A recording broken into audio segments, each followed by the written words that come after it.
भले ही मर जाना, लेकिन पूजा मंदिर में रखी घंटी, मूर्ति और जलने वाले दीपक के साथ यह गलती भूल कर मत करना, वरना हो जाओगे बर्बाद। घर में आएगी कंगाली और गरीबी। जी हाँ भक्तों, क्या पता आप लोग भी इन गलतियों को करते आ रहे हो, जिस वजह से आपके घर में तरक्की नहीं हो रही है, रुपया पैसा नहीं आ रहा है, घर में कंगाली जैसा माहौल हो गया हो, बार बार प्रयास करने के बाद सफलता हासिल नहीं हो रही है। तो इन सब के पीछे का कारण आपके द्वारा की गई गलतियां हैं, जो बिना जानकारी के हम लोग कर बैठते हैं, फिर बाद में हमको रोना और पछताना पड़ता है। इसलिए दोस्तों, आज के इस वीडियो में हम आपको पूजा मंदिर में रखी चीजों और पूजा मंदिर से संबंधित कुछ ऐसी बातें बताएंगे जिन्हें देखने के बाद आप ही कहोगे, वाह गुरुजी, आपने तो मेरी किस्मत ही खोल दी। जी हाँ दोस्तों, पूज्य गुरुजी ने कहा है कि कुछ लोग ऐसे होते हैं जो पवित्र चीजों को धार्मिक मानकर अपने पूजा मंदिर में रख लेते हैं और वहीं पर सबसे बड़ी गलती कर बैठते हैं। तो भक्तों, आज की इस वीडियो में हम आपको बताएंगे कि पूजा मंदिर में कौन सी चीजों को रखना शुभ होता है और कौन सी चीजों को रखना अशुभ होता है। मंदिर में दीपक कितने बजे जलाना चाहिए, दीपक जलाते समय कौन सा मंत्र बोलना चाहिए,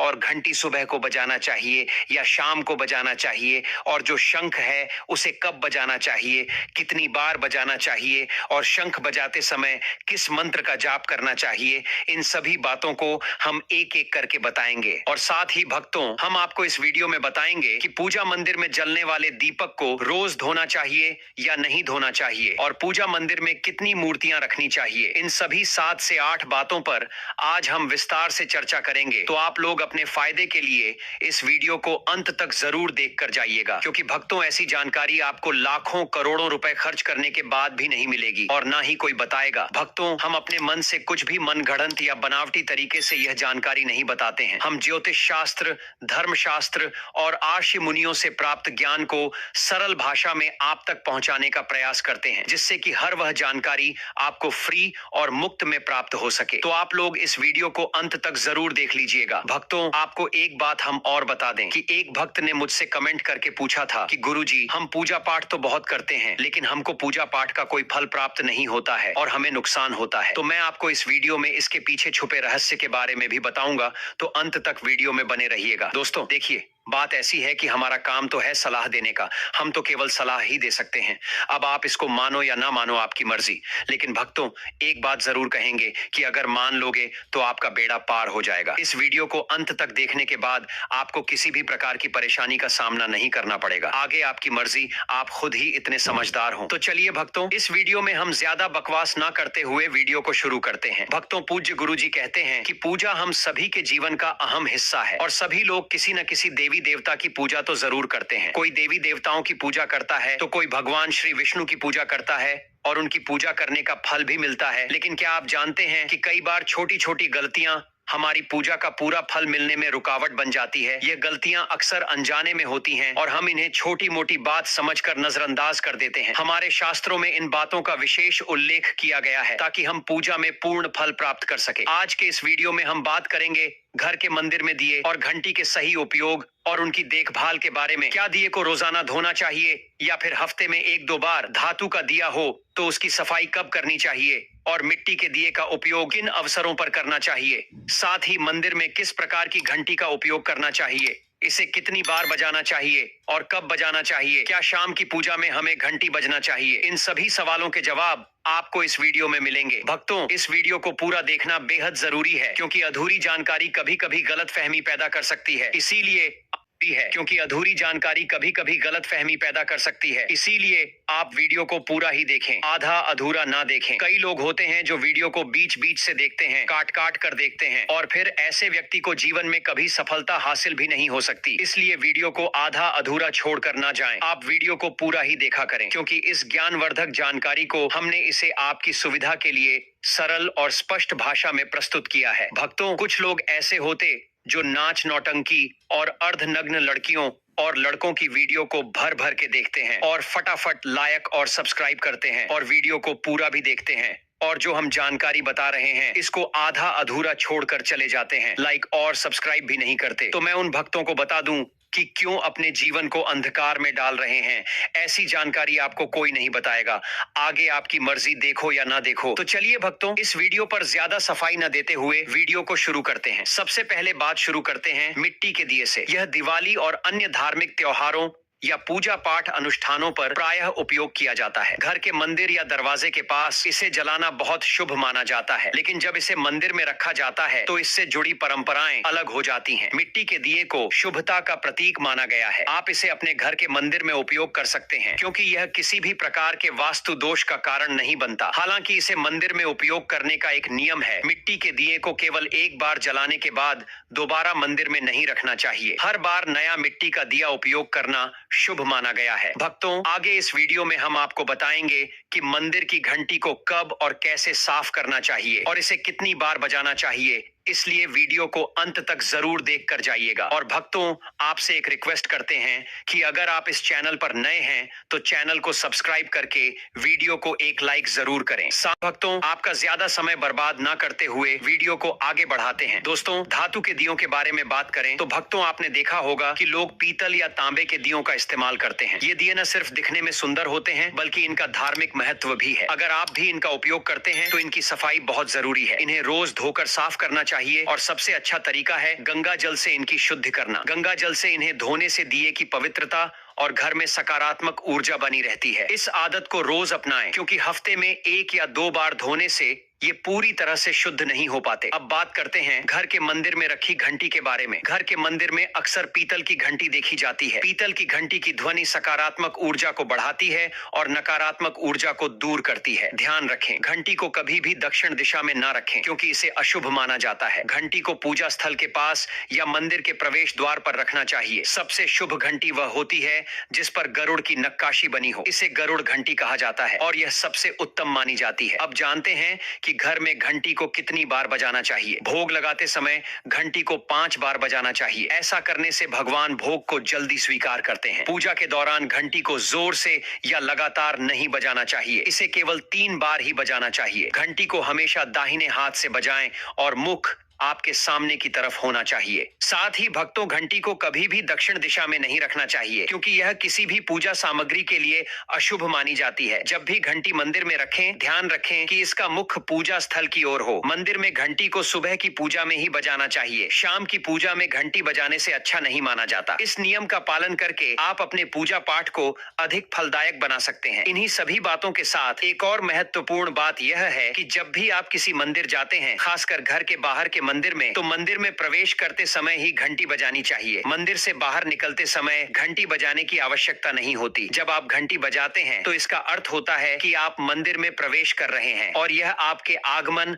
और उपस्थिति को दर्शाता है। एक बार घंटी बजाने का मतलब है कि आपने भगवान के दरबार में प्रवेश कर लिया है और अब आप उनकी पूजा आरंभ कर रहे हैं। अगर आप 2 बार घंटी बजाते हैं तो इसका अर्थ है कि आप अपनी प्रार्थना या मन की बात भगवान के समक्ष रख रहे हैं। चलिए भक्तों, अब हम आपको कुछ ऐसी बातें बताने जा रहे हैं जिन्हें शायद आपको कोई ना बताएं, इसलिए इन बातों को गौर से सुनिएगा, जिससे आप भगवान को आसानी से प्रसन्न कर सकते हैं। लेकिन दोस्तों, उससे पहले अभी तक कमेंट बॉक्स में जय माता लक्ष्मी नहीं लिखे हैं तो जय माता लक्ष्मी जरूर लिखना।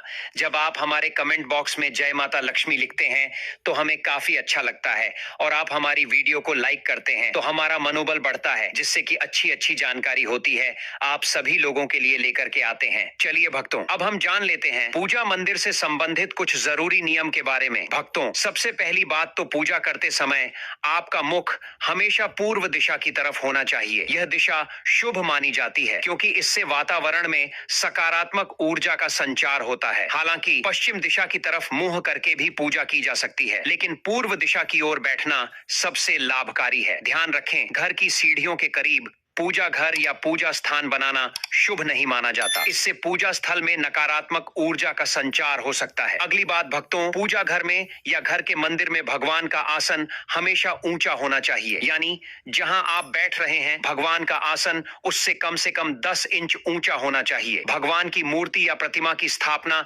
जमीन पर करना अशुभ माना जाता है। इसलिए भगवान का आसन ऊंचा रखना जरूरी है, ताकि पूजा स्थल में सकारात्मकता बनी रहे और ऊर्जा का प्रवाह सही दिशा में हो। अगली बात, भक्तों, पूजा करते समय भक्तों को हमेशा किसी चटाई या कालीन पर बैठना चाहिए। यह न केवल आरामदायक होता है बल्कि पूजा में मनोबल और एकाग्रता भी बढ़ाता है। भक्त छोटे आसन पर बैठकर भी पूजा कर सकते हैं, लेकिन यह सुनिश्चित करें कि आपका आसन भगवान के आसन से ऊंचा न हो। इस तरह पूजा करने से भगवान के प्रति श्रद्धा और सम्मान प्रदर्शित होता है। अगली बात, भक्तों, पूजा घर में सड़े, बासी या मुरझाए हुए फूल नहीं रखने चाहिए। इन फूलों को पूजा में शामिल करना अशुभ माना जाता है। हमेशा ताजे और खिले हुए फूल ही पूजा में उपयोग करें। जब पूजा घर के फूल मुरझा जाएं या काले पड़ जाएं, तो इन फूलों को मिट्टी में दबाने की सलाह दी जाती है ताकि नकारात्मक ऊर्जा दूर हो सके और आपके घर में पवित्रता बनी रहे। अगली बात, भक्तों, जिस कमरे में आप सोते हैं उसमें कभी भी घर का मंदिर बनाना सही नहीं माना जाता। यदि आपके सोने के कमरे में मंदिर बनाने की जगह हो और आपको मंदिर बनाना ही पड़े, तो ध्यान रखें कि मंदिर को रात के समय ढक कर रखें। आप मंदिर पर पर्दा भी लगा सकते हैं ताकि रात के समय वहां से निकलने वाली सकारात्मक ऊर्जा आपके सोने की जगह को प्रभावित न करे। इन नियमों का पालन करने से घर में शांति और समृद्धि बनी रहती है और आपकी पूजा और ध्यान में भी गहरी एकाग्रता प्राप्त होती है। अगली बात, भक्तों, सनातन परंपरा के अनुसार किसी भी देवी देवता की पूजा कभी भी काले कपड़े पहनकर नहीं करनी चाहिए। ऐसा माना जाता है कि काले वस्त्र पहनने से मन में नकारात्मक भाव उत्पन्न होते हैं जो पूजा की ऊर्जा को प्रभावित कर सकते हैं। इसलिए हमेशा शुभ और हल्के रंग के कपड़े पहने ताकि मन में सकारात्मकता और शांति बनी रहे। चलिए भक्तों, सबसे पहले हम आपको घर के पूजा मंदिर में रखी जाने वाली चीजों के बारे में कुछ महत्वपूर्ण नियम बता देते हैं कि कौन सी चीज पूजा मंदिर में नहीं रखनी चाहिए। भक्तों, सबसे पहली बात तो एक से ज्यादा देवी देवताओं की तस्वीर नहीं रखें। घर के पूजा मंदिर में किसी भी देवी देवता की एक से ज्यादा तस्वीरें या मूर्तियां नहीं रखनी चाहिए। इससे ऊर्जा का संतुलन बिगड़ सकता है और पूजा का असर भी कम हो सकता है। एक तस्वीर या मूर्ति को स्थान दें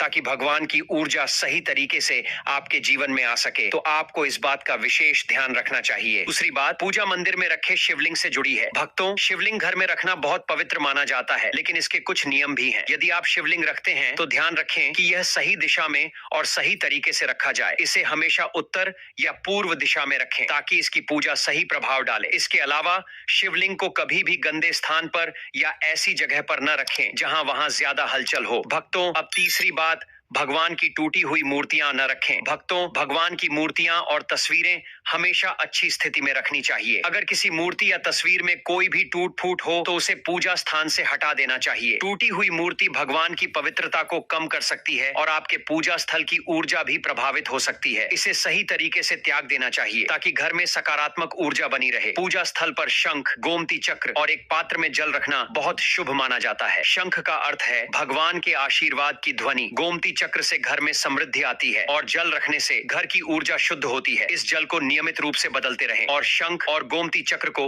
हमेशा साफ रखें। भक्तों, अगली बात, पूजा स्थल को हमेशा साफ और शुद्ध रखना बहुत जरूरी है। गंदगी से नकारात्मक ऊर्जा का संचार होता है जो पूजा की प्रभावशीलता को कम कर सकता है। रोज पूजा स्थल की सफाई करें ताकि वहां का वातावरण हमेशा सकारात्मक बना रहे। साथ ही पूजा स्थान को हमेशा व्यवस्थित और सुंदर रखें ताकि ध्यान केंद्रित करने में कोई विघ्न न आए। चलिए भक्तों, अब हम जान लेते हैं पूजा मंदिर से संबंधित कुछ नियमों के बारे में। पूजा स्थान को हमेशा घर के शांत और पवित्र स्थान पर रखना चाहिए, जैसे उत्तर पूर्व दिशा में। यह दिशा घर में सकारात्मक ऊर्जा का संचार करती है और पूजा का प्रभाव बढ़ाती है। पूजा स्थल को कभी भी बेडरूम या रसोई के पास नहीं रखना चाहिए क्योंकि इन जगहों पर नकारात्मक ऊर्जा हो सकती है। ध्यान रखें कि पूजा स्थल के आसपास का वातावरण साफ और व्यवस्थित हो ताकि ध्यान केंद्रित करने में कोई विघ्न न आए। चलिए भक्तों, अब हम आपको कुछ ऐसी बातें बताएंगे जिन्हें शायद आपको कोई भी ऐसी बातें लाखों करोड़ों रुपए खर्च करने के बावजूद भी ना बताएं। लेकिन भक्तों, उससे पहले आपसे एक रिक्वेस्ट करते हैं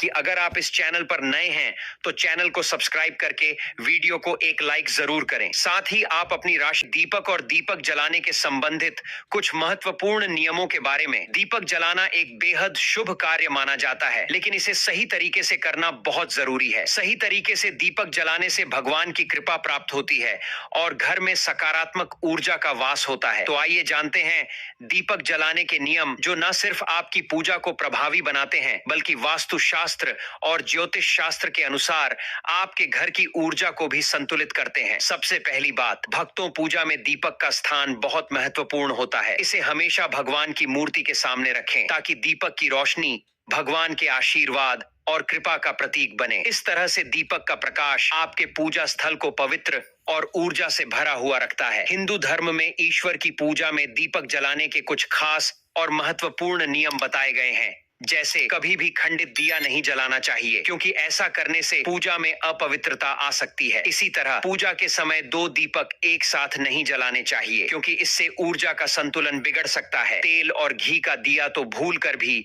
एक साथ नहीं जलाना चाहिए, क्योंकि दोनों की ऊर्जा अलग होती है और इससे पूजा की शक्ति प्रभावित हो सकती है। दूसरी बात, भक्तों, वास्तुशास्त्र के अनुसार घी का दीपक हमेशा बाएं तरफ और तेल का दीपक दाईं तरफ रखें। ऐसा करने से पूजा स्थल में ऊर्जा का संतुलन बना रहता है और घर में सकारात्मक प्रभाव पड़ता है। तेल और घी दोनों दीपकों का संयोजन बहुत शुभ होता है, लेकिन सही दिशा में उनका स्थान तय करना जरूरी है। भक्तों, तीसरी बात, ज्योतिष शास्त्र के अनुसार दीपक को कभी भी पश्चिम दिशा में नहीं रखना चाहिए। पश्चिम दिशा को नकारात्मक ऊर्जा की दिशा माना जाता है और दीपक को इस दिशा में रखने से पूजा का प्रभाव कम हो सकता है। दीपक को उत्तर या पूर्व दिशा में रखना सबसे अच्छा होता है। यह दिशा पूजा में सकारात्मक ऊर्जा का संचार करती है और आपकी पूजा को फलदायी बनाती है। चौथी बात, दीपक जलाते समय हमेशा ध्यान रखें कि उसकी बत्ती का मुंह पूर्व या उत्तर दिशा की तरफ हो। ये दिशा सकारात्मक ऊर्जा की दिशा मानी जाती है और इससे आपकी पूजा में बढ़ी हुई शक्ति और प्रभाव का अनुभव होगा। साथ ही भक्तों, पूजा में घी के दीपक में रुई की बत्ती और तेल के दीपक में लाल मौली वाली बत्ती का उपयोग करें। यह परंपरा वास्तुशास्त्र और ज्योतिष शास्त्र दोनों में ही शुभ मानी जाती है। रुई की बत्ती से दीपक का प्रकाश साफ और स्थिर होता है, जबकि लाल मौली वाली बत्ती से वातावरण में सकारात्मक ऊर्जा का प्रवाह होता है। पांचवी बात, नवरात्रि में खास ध्यान रखें कि मां दुर्गा और मां लक्ष्मी के सामने गोल बाती का दीपक नहीं जलाना चाहिए। इससे पूजा में कोई अनिष्ट प्रभाव उत्पन्न हो सकता है। नवरात्रि और विशेष अवसरों पर दीपक का आकार और बत्ती का प्रकार ध्यान से चुनें, ताकि देवी देवताओं की कृपा प्राप्त हो। साथ ही भक्तों, घी का दीपक जलाने के बाद तुरंत तेल का दीपक नहीं जलाना चाहिए। दोनों दीपकों के जलने के बीच कुछ समय का अंतर होना चाहिए, ताकि वातावरण में शुद्धता और संतुलन बना रहे। इसे ध्यान में रखते हुए दीपक का सही समय और तरीका अपनाएं। भक्तों, छठवीं बात, भक्तों, दीपक को उन समयों में जलाना चाहिए जब भगवान जाग रहे हों, जैसे सुबह और शाम के समय। सुबह पूजा करते समय दीपक जलाएं और फिर संध्या आरती के लिए दिया जलाएं। यह समय विशेष रूप से पूजा और ध्यान के लिए सर्वोत्तम होता है और इस समय का दीपक जलाने से सकारात्मक ऊर्जा का प्रवाह होता है। सातवीं बात, भक्तों, दीपक जलाने का न सिर्फ धार्मिक महत्व है, बल्कि यह वास्तुशास्त्र और ज्योतिष शास्त्र में भी महत्वपूर्ण स्थान रखता है। दीपक जलाना घर में सकारात्मक ऊर्जा का संचार करता है और घर के 7 चक्रों को संतुलित करता है। यह नकारात्मकता को दूर करता है और वातावरण को शुद्ध करता है। दीपक की रोशनी से न केवल घर की ऊर्जा बदलती है, बल्कि मानसिक शांति भी मिलती है। इसलिए ध्यान रखें कि पूजा में दीपक जलाते समय ऊपर बताए गए सभी नियमों का पालन करें। इससे आपकी पूजा और जीवन में भगवान की कृपा हमेशा बनी रहती है और घर में सकारात्मकता का प्रवाह निरंतर होता रहता है। भक्तों, आपको ये वीडियो कैसा लगा, हमें कमेंट में जरूर बताएं। अगर आप माता लक्ष्मी के सच्चे भक्त हैं, आप माता लक्ष्मी का प्रेम, प्यार, आशीर्वाद पाना चाहते हैं और चाहते हैं कि माता लक्ष्मी का आपके घर में वास हो और आप माता लक्ष्मी को प्रसन्न करना चाहते हैं, तो जल्दी से वीडियो को लाइक करके चैनल को सब्सक्राइब करें और कमेंट बॉक्स में जय मां लक्ष्मी जरूर लिखें, जिससे अगली आने वाली वीडियो सबसे पहले आप तक पहुंच सके। धन्यवाद।